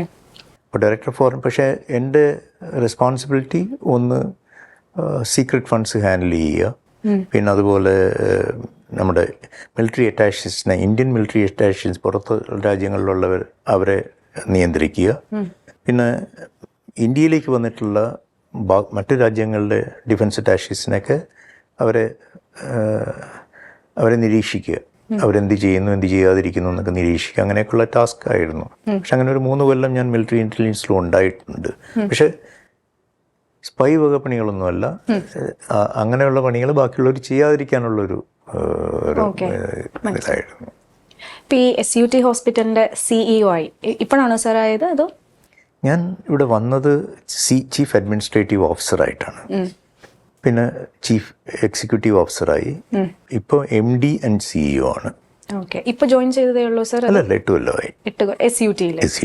ഓക്കെ. അപ്പം ഈ SUTയിലെ ലൈഫ് എങ്ങനെയുണ്ട് സാറിൻ്റെ? ഈ ഒരു ഹെൽത്ത് കെയർ നേരത്തെ എക്സ്പ്ലെയിൻ ചെയ്തു, എന്നാലും എങ്ങനെയാണ് സാർ ഇപ്പം? SUT എൻ്റെ ഒരു ധാരണ ഇവിടെ ഒരു നിയോഗം പോലെ എത്തിച്ചതെന്നാണെന്നാണ്. കാരണം ആൻഡ് അവിടെയാണ് ഞാനും ശ്രീപത്മനാഭ സ്വാമിയും തമ്മിലുള്ള ആത്മബന്ധം തുടങ്ങുന്നത്. ഇപ്പോൾ ഇവിടെ വരുമ്പോൾ SUT ഒരു മോശം പാച്ചിലൂടെ പോവുകയായിരുന്നു. കുറേ പ്രശ്നങ്ങളൊക്കെ ഉണ്ടായിരുന്നു. അപ്പോൾ പ്രശ്നങ്ങൾ ദൂരീകരിക്കുന്നതിലായിരുന്നു എൻ്റെ ആദ്യത്തെ ഒരു 3 കൊല്ലം ചെലവഴിച്ചത്. പിന്നീട് അതൊക്കെ മാറി ഇപ്പോൾ SUT on top of the world ആണ്. ഓക്കെ. മാം, എങ്ങനെയാണ് സാറിൻ്റെ ഈ ഒരു ചേഞ്ച്? ഇപ്പോൾ ഒരു സർവീസ്, ആർമി ലൈഫിലൊരു സർവീസായിട്ട് സാർ മാം കണ്ടിട്ടുണ്ട്. ഇപ്പോൾ ഒരു CEO എന്നുള്ള രീതി നോക്കുമ്പോൾ ഒരു ഡിഫറൻസ് എങ്ങനെയാണ്? 2 പ്രൊഫഷനിൽ നിന്നുള്ള സാറിൻ്റെ ഒരു മാറ്റം നേരത്തെ തന്നെ പറഞ്ഞു, ഇപ്പോൾ കുറച്ച് ചിരിക്കുന്നുണ്ടെന്ന് പറഞ്ഞു. എങ്ങനെയാണ് മാം? ചിരിക്കുക കുറവൊന്നുമില്ലായിരുന്നു. ഇപ്പോഴും സ്ട്രെസ് കാരണമാണോ സാർ? ഇപ്പോൾ ആർമി ലൈഫ് എന്ന് പറയുമ്പോഴത്തേനും ഒത്തിരി ടെൻഷൻ പിടിച്ചൊരു അല്ലെങ്കിൽ റെസ്പോൺസിബിലിറ്റി ആയിട്ടുള്ള, അതുകൊണ്ടാണോ പൊതുവേ നിങ്ങൾക്ക് അങ്ങനെ ഒരു ചീത്തപ്പേരുള്ളത്? നിങ്ങൾ ചിരിക്കത്തില്ല, അല്ലെങ്കിൽ എപ്പോഴും ഭയങ്കര, സാർ തന്നെ പറഞ്ഞു കർക്കശക്കാരനായിരുന്നു എന്നുള്ളത്. നമ്മൾ പറയില്ലേ ആർമിക്കാരാണെന്നുണ്ടെങ്കിൽ കുറച്ച് സ്ട്രിക്റ്റ് ആയിരിക്കും എന്നൊക്കെ പറയില്ലേ, അതുകൊണ്ടാണോ സാർ? എന്തുകൊണ്ടാണെന്ന് എനിക്ക് ശരിക്കും അറിയില്ല. പക്ഷെ അത് ഒരു ഗൗരവം വേണ്ട ജോലിയാണെന്നുള്ളൊരു ധാരണ ചിരിച്ചു കളിച്ച് നടക്കാൻ പറ്റില്ല. നമ്മുടെ രാജ്യത്തെ സേവിക്കുന്ന ഒരാളെന്ന് പറയുമ്പോൾ ഒബ്വിയസ്ലി അത്രയും റെസ്പോൺസിബിൾ ആയിരിക്കണം. അപ്പം കല്യാണത്തിന് മുന്നും ഞാൻ അങ്ങനെ വിചാരിച്ചിരുന്നു. രാവിലെ എണീറ്റ് ഞാൻ മാച്ച് ചെയ്യണം, അങ്ങോട്ടും ഇങ്ങോട്ടും എന്നൊക്കെ വിചാരിച്ച വന്നത്. പക്ഷെ ഇതൊന്നും സംഭവിച്ചിട്ടില്ല. കാണുന്നതിന് മുമ്പ് ഞാൻ വിചാരിച്ചിരുന്ന ഒരു കൊമ്പമീഷ്കാരൻ, രാവിലെ എണീറ്റ് എന്നെ കൊണ്ടും മാച്ച് ചെയ്യിക്കലും അങ്ങനെയൊക്കെ ആൾക്കാർ പറഞ്ഞു കേട്ടത്. പക്ഷേ it was a totally different ലൈഫായിരുന്നു. ഓക്കെ. നിങ്ങൾ രണ്ടുപേരും ഇപ്പോൾ ഒത്തിരി സ്ഥലങ്ങളിലൊക്കെ പോയിട്ടുണ്ടെന്ന് പറഞ്ഞു, അല്ലെങ്കിൽ ഒത്തിരി സ്ഥലങ്ങളിൽ നിങ്ങൾ സ്റ്റേ ചെയ്തിട്ടുണ്ടായിരിക്കാം പ്രൊഫഷൻ ബേസ്ഡ്. അതിൽ സാറിന് ഏറ്റവും ഫേവറേറ്റ് ആയിട്ടുള്ള, അല്ലെങ്കിൽ സാറിന് ഏറ്റവും ബെസ്റ്റ് ആയിട്ട് തോന്നിയിട്ടുള്ള ഒരു സ്ഥലം ചോദിച്ചാൽ ഏതായിരിക്കും? നാടല്ലാണ്ട് പുറത്ത്. ഓരോ സ്ഥലത്തിനും അതിൻ്റേതായിട്ടുള്ള പ്രത്യേകതകളുണ്ടായിരുന്നു. പിന്നെ എന്നെ സംബന്ധിച്ചിടത്തോളം ഇപ്പോൾ ഒരു സ്ഥലത്ത് പോയാൽ, ഈവൻ ജമ്മു ആൻഡ് കാശ്മീരിൽ ഞാൻ പറഞ്ഞ ഏറ്റവും ബുദ്ധിമുട്ടുള്ള സ്ഥലത്ത് അവിടെ നിന്ന് പോരാൻ എനിക്ക് ബുദ്ധിമുട്ടായിരുന്നു. ഓക്കെ. അവിടെ തന്നെ സെറ്റിൽ ചെയ്താൽ കൊള്ളാമെന്നൊക്കെ അങ്ങനെ എല്ലാ സ്ഥലത്തും അങ്ങനെ എനിക്ക് തോന്നിയിട്ടുണ്ട്. പിന്നെ ആ സ്ഥലങ്ങളിലേക്ക് ഇനി തിരിച്ചു പോകാൻ ഒരു ത്വര ഇപ്പോഴും മനസ്സിൽ ബാക്കി നിൽക്കുന്നു. സമയം കിട്ടാത്തതുകൊണ്ട് പോകാത്തതാണ്. പക്ഷെ അങ്ങനെ രാജ്യത്തിൻ്റെ വിവിധ ഭാഗങ്ങളിലുണ്ടായിരുന്നപ്പോഴും ആ ഉള്ള സ്ഥലത്തെ ജനങ്ങളുമായിട്ടൊരു അടുപ്പം എനിക്ക് വെക്കാൻ സാധിച്ചിരുന്നു. അവിടുത്തെ ജീവിത രീതിയുമായിട്ടും, കൻ്റോൺമെൻറ്റിലാണ് ജീവിക്കുന്നതെങ്കിൽ പോലും ആ ജീവിത രീതി കണ്ട് മനസ്സിലാക്കാനും അതിന് വേണ്ട അത് എൻജോയ് ചെയ്യാനും സാധിച്ചിരുന്നു എന്നുള്ളതാണ് ഫാക്ട്. മക്കളൊക്കെ ഇപ്പം എന്ത് പ്രൊഫഷനാണ് ചെയ്യുന്നത്? മക്കള് മോൻ ആർമിക്കാരനാകണം എന്നായിരുന്നു എൻ്റെ ആഗ്രഹം. പക്ഷെ അവൻ അങ്ങനെ തീരുമാനിച്ചില്ല. മക്കള് രണ്ടുപേരും ഡോക്ടേഴ്സാണ്. മൂത്തയാള് മോളാണ്, ഓർത്തഡോണ്ടിസ്റ്റാണ്, എറണാകുളത്ത് തൃപ്പൂണിത്തുറയിലാണ്. മോൻ പ്ലാസ്റ്റിക് സർജനാണ്, പോണ്ടിച്ചേരിയിൽ പിംസ് എന്ന് പറഞ്ഞ മെഡിക്കൽ കോളേജിൽ അസിസ്റ്റന്റ് പ്രൊഫസറാണ്. ഇപ്പോൾ കുഞ്ഞുമക്കളൊക്കെ ആയെന്ന് പറഞ്ഞു അല്ലേ? കുഞ്ഞുമക്കളൊക്കെ ആയപ്പോൾ ലൈഫ് എങ്ങനെയുണ്ട്? ഞങ്ങൾ 2 അവർക്ക് 2, അങ്ങനെ ഇപ്പോൾ 4 ഗ്രാൻഡ് ചിൽഡ്രൻ ഉണ്ട്. മോൾക്ക് 2 പെൺമക്കൾ, മോന് 2 ആൺമക്കൾ. പക്ഷെ ഞങ്ങളെ സംബന്ധിച്ചിടത്തോളം 2 ഈച്ചായി. എങ്ങനെയുണ്ട് ഈ പ്രൊഫഷൻ അല്ലാണ്ട് നോക്കുകയാണെന്നുണ്ടെങ്കിൽ നിങ്ങൾ മാത്രമുള്ള ഇപ്പോൾ ഒരു റിട്ടയർമെന്റ് ലൈഫായി, അതെങ്ങനെയാണ് നിങ്ങൾ എൻജോയ് ചെയ്യുന്നത്? എങ്ങനെയാണ് രണ്ടുപേരും കൂടെ? ഞങ്ങൾ എൻജോയ് ചെയ്യുന്നത് എങ്ങനെയാണെന്ന് ചോദിച്ചാൽ, ഒന്ന്, ഞാൻ ഇദ്ദേഹത്തിൻ്റെ കാര്യങ്ങളിലൊന്നും ഇടപെടാറില്ല. മൈൻഡേ ചെയ്യാറില്ല. എന്ത് വേണമെങ്കിലും ചെയ്തോളൂ. എൻ്റെ കാര്യത്തിലും അധികം ഇടപെടാൻ ഞാൻ സമ്മതിക്കാറില്ല. അപ്പം ഞങ്ങൾ രണ്ടുപേരും അവരവരുടെ ധ്രുവങ്ങളിൽ വളരെ സന്തോഷമായിട്ട്. ആക്ച്വലി ഇതാണ് ഇപ്പോഴത്തെ ന്യൂ ജനറേഷൻ പിള്ളേർ ഫോളോ ചെയ്യുന്ന കാര്യമാണ് സാർ ഈ പറഞ്ഞത്. എൻ്റെ കാര്യത്തിൽ ഇടപെടരുത്, ഞാൻ നിന്റെ കാര്യത്തിൽ ഇടപെടില്ല എന്നുള്ളത്. പക്ഷെ ഹാപ്പി ലൈഫ് എന്നുള്ള രീതിയിൽ life has been good. Okay. ഞാൻ ഇപ്പം ആരെങ്കിലും ചോദിക്കുകയാണ് എന്താണ് ജീവിതത്തെക്കുറിച്ചുള്ളതെന്ന് വെച്ചാൽ, എൻ്റെ ഒരൊറ്റ കമൻറ്റേ ഉള്ളൂ: life is beautiful and I am enjoying every moment of it. എന്നെയും കൊണ്ട് അത് റിപ്പീറ്റ് ചെയ്യിക്കാറുണ്ട്. ആണോ? ഒരു കാര്യം കൂടെ, ഞാൻ നോക്കിയപ്പോഴേ വീട് മൊത്തം ലൈക്ക് അവാർഡ്സ് ആണ് ഇരിക്കുന്നത്. ഫുൾ എവിടെ നോക്കിയാലും സാറിന്റെ പടമുള്ള എന്തെങ്കിലുമൊക്കെ ഒരു അവാർഡ്സ് കാണും. ഞാൻ അവിടെ നോക്കിയപ്പോൾ ജനമിത്ര എന്ന് പറഞ്ഞിട്ട് 2026 ലഭിച്ച അവാർഡ് വരെ ഉണ്ട്. അപ്പോൾ എങ്ങനെയാണ് സാർ ഇത്രയും അവാർഡ്സ് ലഭിച്ചിട്ടുണ്ട്, ഇത്രയും വർഷത്തെ ഒരു എക്സ്പീരിയൻസ്, 2 മക്കള്, കുഞ്ഞുമക്കള്, നല്ലൊരു വൈഫായി, ഇത്രയും നല്ലൊരു എന്താ പറയുക ഒരു എക്സ്പീരിയൻസ് ഉണ്ട് ലൈഫിൽ സാറിന്. അപ്പോൾ ഓൾ ടുഗദർ സാറിന് പറയാനുണ്ടെന്നുണ്ടെങ്കിൽ സാർ എന്ത് പറയും സാറിന്റെ ലൈഫിനെ കുറിച്ചിട്ട് ഒരു വേർഡ്? ഞാൻ പറയുന്നത്, ഇത് ബി പോസിറ്റീവ്. ഏത് കാര്യത്തെക്കുറിച്ചും പോസിറ്റീവായിട്ട് മാത്രം കാണുക. നെഗറ്റിവിറ്റി എവിടെ വന്നോ അവിടെ പ്രശ്നം ഉണ്ടാവും. അപ്പോൾ ഒന്ന്, സ്വയം പോസിറ്റീവായിട്ട് മാത്രം ചിന്തിക്കുക, കൂടെയുള്ളവരെയും പോസിറ്റീവായിട്ട് ചിന്തിക്കാൻ പ്രോത്സാഹിപ്പിക്കുക. And outcomes will be positive. Thank you so much sir. Like ഇത്രയും റെസ്പെക്റ്റഡ് ആയിട്ടുള്ള 2 പേരായിട്ട് ഇരുന്ന് എനിക്ക് ഒന്ന് സംസാരിക്കാൻ പറ്റി എന്നുള്ളത് ഞാൻ വലിയൊരു ഭാഗ്യമായിട്ട് കരുതുന്നു. Thank you so much. നമ്മുടെ പ്രേക്ഷകർക്ക് വേണ്ടിയിട്ടൊരു വിഷു ആശംസകൾ കൂടെ ഒന്ന് പറയാമോ? എല്ലാവർക്കും ഞങ്ങളുടെ 2 പേരുടെയും സൈഡിൽ നിന്നും, അതുപോലെ SUTയിൽ നിന്നും. SUT ഇപ്പോൾ എൻ്റെ ജീവിതത്തിൻ്റെ ഒരു ഭാഗമായി മാറിയിരിക്കുകയാണ്. SUTയുടെയും പേരിലും എല്ലാവർക്കും എല്ലാവിധ നന്മകളും ഐശ്വര്യങ്ങളും ഉണ്ടാകട്ടെ. ഒരു നന്മ നിറഞ്ഞ വിഷു ആശംസിക്കുന്നു. Thank you so much sir. Thank you so much ma'am. Thank you so much Anju.